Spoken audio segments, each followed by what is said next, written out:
dans le cœur vibrant de la Rome antique, au milieu des majestueux temples de marbre et du bouillonnement du Sénat, une économie secrète mais florissante émergeait, celle des marchés aux esclaves.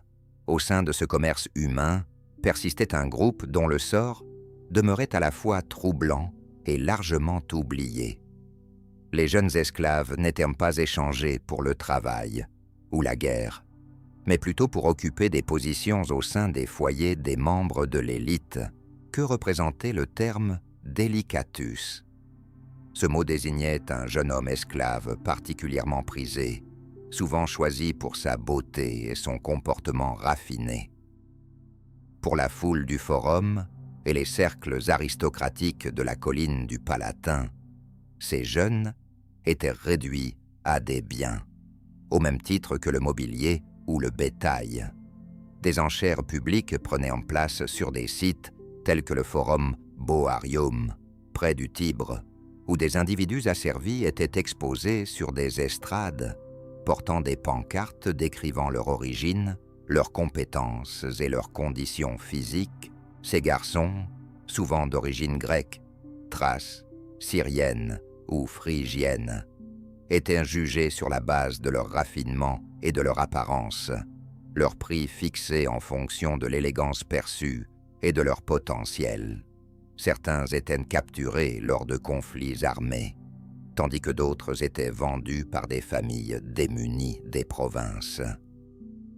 Le satiriste romain Juvenal, actif au 1er siècle de notre ère, raille les excès de l'élite en affirmant « Un garçon aux cheveux bouclés coûte plus qu'une ferme ». Ces propos soulignent non seulement l'indulgence, mais aussi les contradictions morales de l'Empire, où des vies humaines étaient négociées aux côtés du bétail et des céréales. Après leur acquisition, la vie de ces esclaves était marquée par une surveillance constante, une formation rigoureuse et des restrictions strictes. Ceux qui étaient destinés à servir dans les foyers des nantis subissaient souvent une discipline sévère, passant leur journée à se préparer, accomplir des tâches, servir ou simplement maintenir les apparences.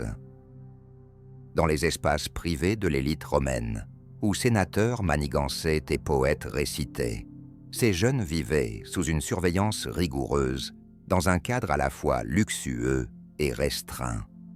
L'Empire romain ne se contentait pas d'accepter ce système, il l'institutionnalisait. L'achat et la vente de garçons affectés aux services domestiques étaient en courant et connus de tous. Cela faisait partie intégrante de l'économie fastueuse de l'élite impériale. Mais ce n'était que le commencement, pour les plus prisés. La dynamique se complexifiait, car au sein du foyer impérial, la simple possession ne suffisait pas. Un contrôle absolu était exigé. La castration, en tant que moyen de contrôle, représentait une pratique secrète à la cour impériale. Pour l'élite romaine, le pouvoir ne se limitait pas à la conquête militaire ou à l'établissement de lois, mais s'étendait à tous les aspects de la vie, y compris la domination des esclaves au sein du palais.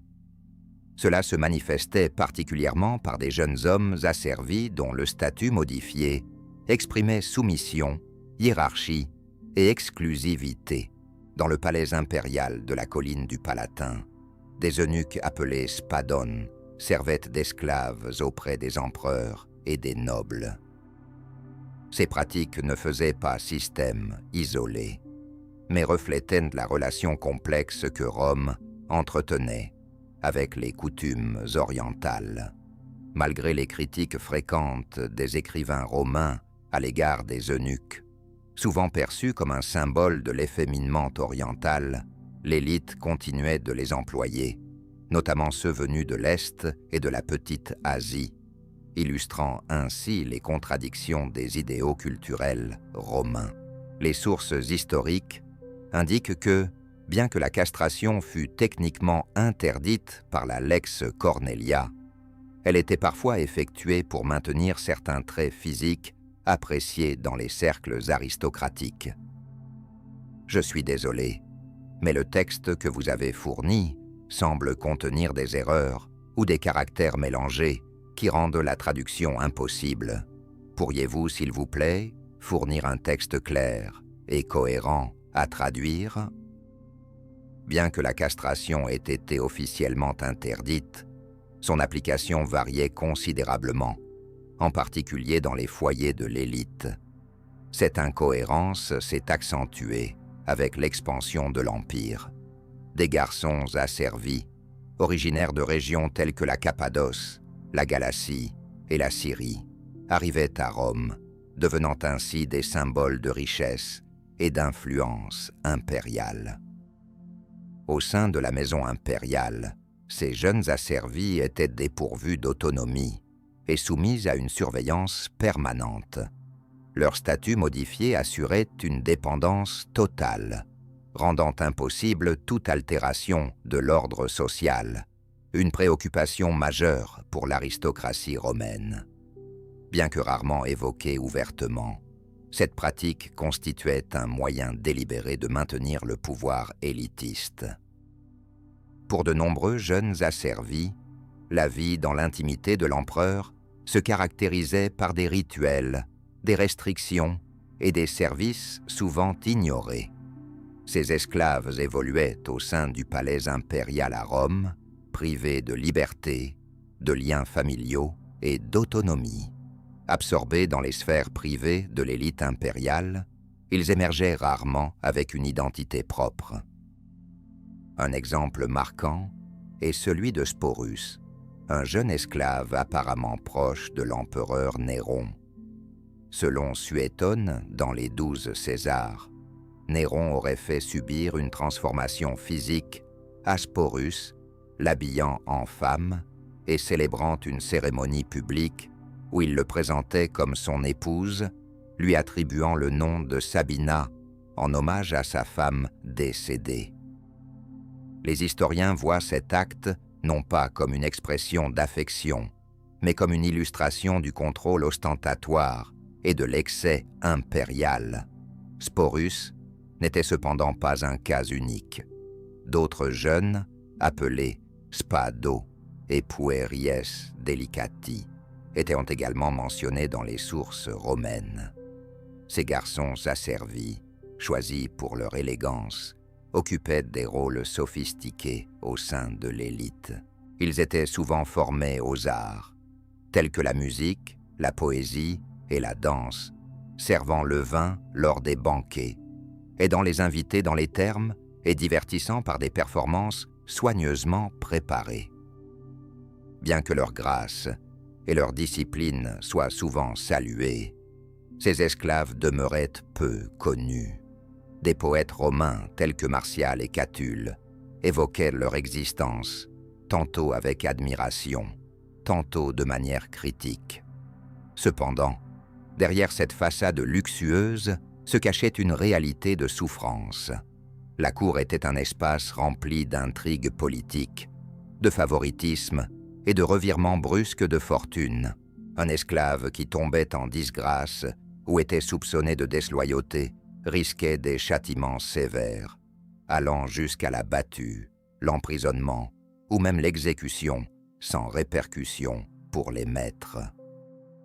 Suétone mentionne qu'à l'époque de l'empereur Tibère, la villa de Capri était entourée de rumeurs troublantes. Bien que ces récits puissent refléter des biais politiques, la répétition de ces témoignages dans diverses sources indique de réelles inquiétudes vis-à-vis des abus de pouvoir. Ce qui rendait leur situation d'autant plus tragique, c'était le contraste entre leur visibilité manifeste et leur totale absence de voix. Ces jeunes asservis servaient de symboles de richesse et d'élégance, tout en étant complètement dénués d'autonomie. Bien qu'ils résidaient dans des palais en marbre et dormissent sur des lits en or, leur vie était sous un contrôle rigoureux. Dans une société romaine obsédée par le statut et l'apparence, leurs conditions n'étaient pas perçues comme un défaut, mais comme une manifestation du privilège des élites. Être un esclave de ce type dans l'Empire romain signifiait côtoyer le pouvoir sans jamais en bénéficier, admis et exploité, mais sans véritable liberté. Leur existence consistait en des performances soigneusement orchestrées, conçues pour incarner les valeurs d'une société où élégance et domination étaient intrinsèquement liées. Le commerce de jeunes garçons, asservis, mettait en lumière un empire où le raffinement masquait l'exploitation et où la suprématie politique se manifestait par un contrôle oppressif sur des vies humaines. Des pratiques comme la modification physique, l'exposition publique et l'obéissance contrainte remodelaient les rapports de force à la cour, restant aujourd'hui un avertissement sur les conséquences d'un pouvoir illimité sur la condition humaine. Leur destin souligne que même les sociétés les plus avancées peuvent cacher une cruauté sous le couvert de l'art, de la loi et des rituels. Comment les récits méconnus de ces pratiques pourraient-ils influencer votre perception de la grandeur romaine? Partagez vos réflexions ci-dessous, à l'instar de Juvénal, qui surveillera les surveillants